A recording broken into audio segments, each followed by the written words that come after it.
What's going on, guys? This is Tyler from House of Cards TCG, and I'm bringing you another replay. This is the round one matchup that Shane had on the Dragonriders online Yu-Gi-Oh tournament. You can go check them out in the Facebook description, or in the description below. I've tagged their Facebook group, so you can go check them out. Very high competitive play, and you can get a lot of DB matches in with some very competitive players. For example, Shane's opponent has over 1,000 rating, and it's a very good competition. Ups your game. It's very good for testing decks and different things that you can do, as well as you can play for prizes like cards or booster boxes. For example, this is for a booster box of Burst of Destiny. This is in the same tournament that I played in and went to the round two. And so this is his round one matchup. We have the Swordsoul versus Shane's playing Swordsoul versus Invoked Dogmatika, and this was a very good matchup. So excited to see it. So let's get into the replay here and see how Shane does. And you can see that Shane wins the rock, paper, scissors, and he's going to decide to go first. And opening hands, Shane has Tenyi, Long Young, Pot of Desires, Tenyi, and Ecclesia. So very good here. And his opponent has There Can Only Be One, Droll and Lockbird, Fleur de Lis, Punishment, and Ecclesia. And I just want to mention with the Droll and Lockbird in the main deck, you do have to send your deck list in advance. So it's not like you can see what your opponent's playing, change your deck up to play with what their matchup is. So this guy's deciding to main deck Droll and Lockbird, which could be a good meta call considering the rise in Invoked Dogmatika, as well as the rise of Swordsoul Tenyi. Droll and Lockbird does hit this deck really well, so interesting to see that in the main deck. So going first, Shane's going to activate Pot of Desires for 10, and then he's going to draw 2. And fortunately for him, his hand is all Swordsoul, so he's good. So he's got Adahara and Mo Yi, so even better. So he drops the Droll and Lockbird there. And then he's going to go ahead and activate the effect of Long Young. Long Young is going to go ahead and discard the Tenyi, bring out Long Young, summon a token.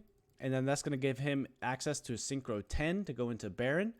Baron effect. And then Long Young in the grave is going to burn for 1,200. And here he is going to go ahead and normal summon Tenyi. Tenyi effect is going to go ahead and banish out the Tenyi from the grave. He's going to bring out a token, and then he synchros 10 into a Dragite. But the problem with Dragite is that he does not have a water monster in the grave to negate a spell and trap, so that could have been a misplay potentially. I know that this was early in the morning. Shane's opponent was from Italy, so it could have been early in the morning. Maybe Shane wasn't thinking, but yeah, Dragite's kind of dead here when you don't have a water monster in the graveyard. Maybe he meant to send Mo Yi, or I don't know. I'm not 100% certain on that play right there. So he's going to activate Tenyi effect. Tenyi effect is then going to send Vishuddha to the grave, and he's going to pass. His opponent's top deck is, of course, a Nadir Servant, which is really good here. That Dragite would have been so nice if he could have resolved it. Main one. Opponent's going to go ahead and special summon out the Ecclesia. And then Ecclesia effect is going to activate, and that's going to go ahead and grab him a Maximus, I'm assuming. Yep, so he grabs a Maximus. And then he's going to activate the Nadir Servant. He's going to negate that with Baron, and then he's going to drop the Fleur de Lis on him to negate the Baron. That could have been so different. If you could have Dragite, negate Nadir Servant, drop Fleur de Lis, Baron negate Fleur de Lis, then you can't summon this from hand, as well as this would go to grave. Dragite would have negated Nadir Servant. Then he wouldn't have a fusion in the grave, and Maximus wouldn't be live. So, so this misplay actually might cost him the game. But again, we all misplay. It happens. This is a replay for you, everybody, to get better and see some high-level competition. So Maximus effect is going to banish Intis, and he's going to send 2. He's going to send Intis and Apcalone, and Shane's going to send the Tenyi and the Sovereign. So Apcalone effect's going to resolve, grabs Schism, and then we're going to have Intis going to pop the Dragite, I'm assuming. Yep, so he grabs Intis, discards the Punishment, and then he's going to normal summon Ecclesia and attack for game, because Fleur de Lis is going to boost all these guys by 500. And when is the last time you've seen an OTK with Dogmatika, right? So with the boost, this is 3,000, 5,000, 7,000, 9,000 attack. And that is going to be it for game one. Yeah, there's not much that Shane has that he can follow up on. So misplay definitely cost him. So if you bring out Dragite, make sure you have Mo Yi in the graveyard, so that way you can resolve Dragite. All right, game 2, we're going to see Shane go first. And he's going to open up a Pot of Desires, Long Young, Swordsoul Emergence, the Ecclesia, and the Ashuna. His opponent's got Meltdown, Invocation, of course, Fusion Destiny, Pot of Prosperity, and the Dogmatika Ecclesia. So we're going to see Shane go ahead and activate Ashuna to summon. And then he's going to link that away for the Link 1 Monk. And then he's going to Pot of Desires, banish 10, draw 2. And his opponent's got no hand traps. So Shane should be able to set up his board, but he's got a tough matchup against him. So we're going to see that draw into 2. He's got the draw and Lockbird and the Ashuna. Then he's going to go ahead and normal summon out the Ecclesia here. Ecclesia effect is going to activate. He's going to tribute to then bring out Mo Yi, I'm assuming. Mo Yi's going to come out. He's going to reveal the Ashuna, probably. Yep, reveals the Ashuna. And then it's going to bring out a token. He's going to be able to synchro 10 or synchro 8 here into the Grandmaster. And then he's going to be able to draw into another Ecclesia off the Mo Yi and search the Sacred Summit. Then he's going to activate Long Young effect. He's going to discard the Ashuna, bring out Long Young, summon out a token, synchro into the Baron, burn his opponent for 1200 damage. And he's going to get Long Young effect, yep. And then he's going to go ahead and activate the Swordsoul Emergence. And he's going to be able to add the Protos. So let's check his grave here. He's definitely got 3 different attributes here to be able to bring out the Protos. And keep in mind that game 1, all he saw was Dogmatika cards. So he's going to go ahead and bring out the Protos, declare an attribute, and he declares Light. So that shuts down his Dogmatika package. And it's all, even though you've seen the Dogmatika package, you didn't see any of the Invocation or Fusion Destiny. It makes you wonder if you should call Dark here. But he calls Light. Then he's going to go ahead and top decks an Alistair, of course. Shane does have a Droll and Lockbird, but he's already got the Invocation. So he's got his whole Alistair package here, along with Fusion Destiny. And he's going to go ahead and activate Magical Meltdown. That's going to search him a Alistair.